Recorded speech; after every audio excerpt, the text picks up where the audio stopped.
So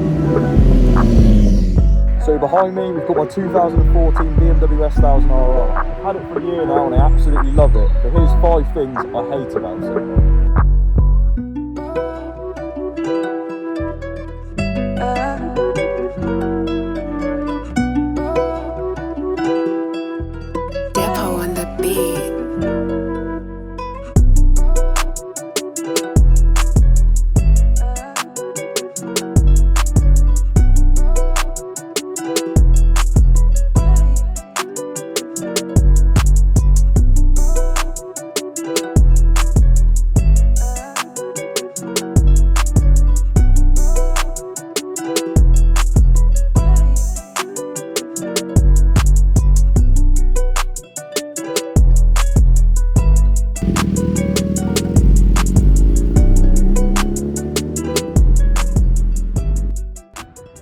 So I've ridden down the road, bike's looking lovely. And to be honest, from the previous clips, you can probably tell it's a good looking bike. And it was very hard to find 5 things I actually don't like about it, but I'll get straight into it. There are some things I don't like. The first one is going to be controversial, admittedly, because I don't particularly hate this thing. But if we're talking about the bike community as a whole, there's more people that probably dislike it than like it. And that is going to be the asymmetric aspects of the bike, mainly the headlights. So the Gens 1, 2 and 3 BMW S1000Rr have got asymmetric headlights. The reason being, number one, BMW wanted to design their bikes around the human face. If you put a mirror against your own face right down the middle, your right side is different to your left. They tried to make it have a human aspect to it. Number 2, weight saving. The headlight on the left, the smaller one, they wanted it smaller because they could save 300 grams, I believe. Which, if we talk about race bikes, every gram adds up. However, this light isn't man enough to power, how can I rephrase this? It had to have a bigger headlight so it emits enough light for the roads. Also for the BMW GS range, they had asymmetric headlights and people don't like it. I can see why people don't like it. People like symmetry, but yeah, it's like Marmite. Some people hate it, some people love it. That's why I wanted to include it in this video. Yes, it's called 5 things I hate. Admittedly, I don't hate this, but I wanted to include it. It's a controversial one. So that's number 1. Moving on to number 2. I've spoken about this in a previous video, and that is going to be the shifting issues I've had. I think they're most common on the Gen 1s and the Gen 2s, because in the Gen 3 models, they revised the D-dent plate. D-tent star, I always get that wrong. I've got that part at home, and basically, typically when I use the quick shifter, between gears, it will get stuck between gears. You've got your gear indicator on your dash, and let's say I'm in 2nd gear and I shift up to 3rd. The screen will go blank and it won't actually shift, and it will slam me back into 2nd again. It won't reach 3rd gear. This is because the detent star, excuse me, which is behind the clutch there, the shaping of it, I believe, wasn't machined to the shape it should be for it to be most efficient, if that makes any sense. So basically the new revised model is a different shape and it's stronger. Some of the original ones which I've got in here can snap a tooth, which leads to gearbox problems, and it causes, you know, you're going to be in the garage, it's going to be a hefty bill. And it's something that's pretty crap about the Gen 1 and the Gen 2. So I've got that part at home, but it's not cheap, and especially if you want BMW to fit it, the labour costs are ridiculous. So if you want to get a bike that's second hand, ask the seller before, has it been done? If not, just bear in mind that you're going to need to buy this part. The Gen 3s onwards, as far as I know, have already got the revised part. So the part cost moves me on to number 3. The thing that I hate most about this bike is the maintenance cost. Because it's got a BMW badge, let's be honest, Germans over-engineer absolutely everything, mostly for the good reasons. However, it comes at a price. Don't get me wrong, a lot of Japanese and Italian bikes, well, Italian as well, they're so expensive for parts, but anything with a BMW badge, as most people know, is going to be expensive if you're at the main dealer. I don't just mean parts, I mean servicing, also the fuel. I'm not going to say this bike is particularly awful on fuel, but you could easily go through a tank in a matter of a few hours if you're really going for a spirited ride.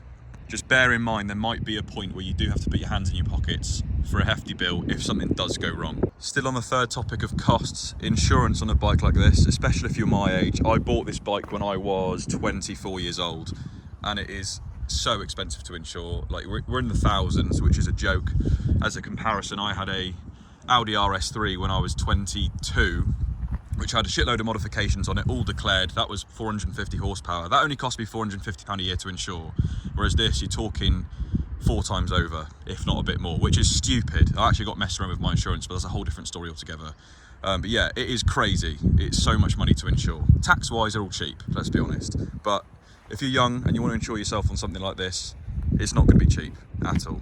A bike like this, you can kill yourself in first gear, realistically, without sounding too morbid, but it is true. There's young riders out there that are killing themselves buying fast machines. They're trying to put off young riders from riding bikes. And let's be honest, the death rate from motorcycles to cars is far higher on a bike. That's the reason it's going to be more money. But as a person who wants to buy a bike, it's going to be something you absolutely hate about it. Moving on to my 4th point that I hate about the bike. I've sort of touched on it already. Again, it's slightly gearbox related or clutch related. On startup, there is a bit of a rattle, and that's your timing chain. For the first 2 seconds of startup, there's no oil around your chain. You get a bit of a loud sound of a rattle, which goes away instantly. If it persists, again, get it checked out. But it's a really annoying noise. I'll insert a clip of it now. The video might not do justice, but in person, it's something when you start the bike up for the first time, you're thinking, shit, something's wrong with the bike.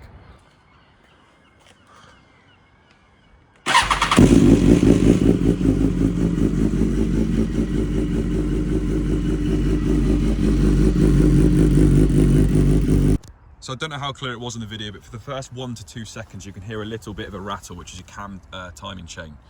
There is your adjuster there, tensioner rather, which you can take out and replace for a manual one.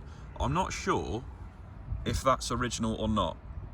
Mine goes away pretty instantly, but it's still a noise that I quite hate. It does piss me off a little bit. They also have quite noisy clutches, which you can hear on idle the whole time, especially if you've got a stock can, you can hear it basically the whole time. And once again, when you first buy the bike, if you don't know too much about them, you assume something's wrong.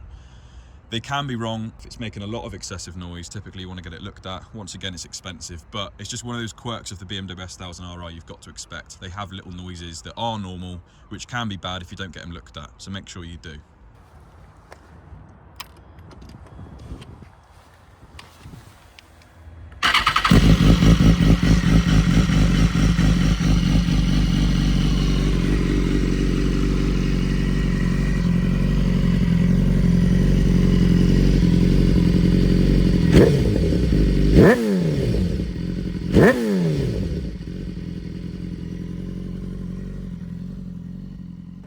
Moving on to my 5th and final point of things I don't like about the bike. It's going to be the crappy halogen lights, but again, you've got to remember it's a 2014 bike. But mainly, the indicators. I have a thing for hating these indicators so much. They're fat, chunky, and they look proper ugly. I just absolutely hate them. I don't know, I guess they've got to be visible. There's something about them, they don't follow the contours of the bike at all. They've shaped them, they've designed them, whatever, but they just stick out. They look proper crap. So my plan is I'm going to be replacing these for the flush ones you can buy. They basically sit in where it's recessed here, where the mount is, that comes out. You get a little dome. That's the way to go forward. They do a cheap eBay special, but they're still like 40 quid. Or you can buy some tinted ones, but they're like just £50 plus. As for the rears, you can replace these vents here and you get a domed, again, tinted flush indicator there. They're upwards of 75 quid from America. They're not cheap. A lot of the boys have them on the forums. They look absolutely class, but it just comes at a cost. It's just so expensive. If not, Oxford makes some, and they're like small black sticks and they're sequential LEDs. They do look really smart, but in an ideal world, I'd replace the tail tidy so you don't have the mount here which is the housing for your cables basically. Replace this entirely and have the flush ones, but I don't know if I can justify basically 150 quid nearly just for front and rear indicators. It becomes a lot of money. I've also had a stone flick up and hit this one, so it is actually cracked, so I do need to replace these. But yeah, I absolutely hate them. And as for the bulbs that I was on about, obviously it's 11 years old, but the side lights and your actual dipped main beam, they're all halogens. I've replaced my main bulbs for LEDs.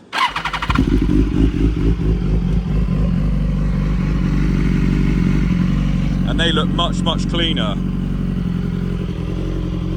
But when you turn off your main beam, you've got the yellow and the nice ice white LED, and it just looks a bit crap.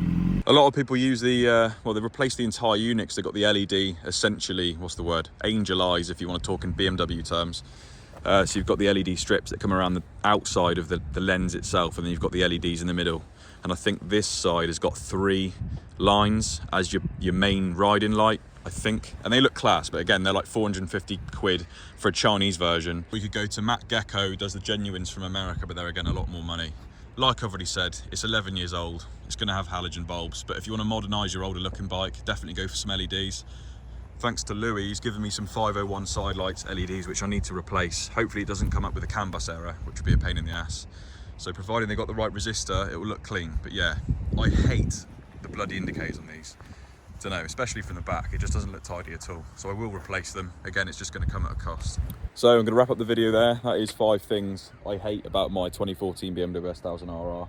If there's anything you disagree with, feel free to let me know in the comments. Or if there's anything else you hate about it, again, let me know in the comments. Again, I'm still due to do a proper POV ride now that the bike's been tuned. It's running 203.4 horsepower to the back wheel, which is a lot of power. I need to film some videos on it soon, which I'm going to do with the GoPro, of course. So if you did enjoy the video, guys, please give it a thumbs up. Stay tuned for the next one, and I'll see you soon. Peace.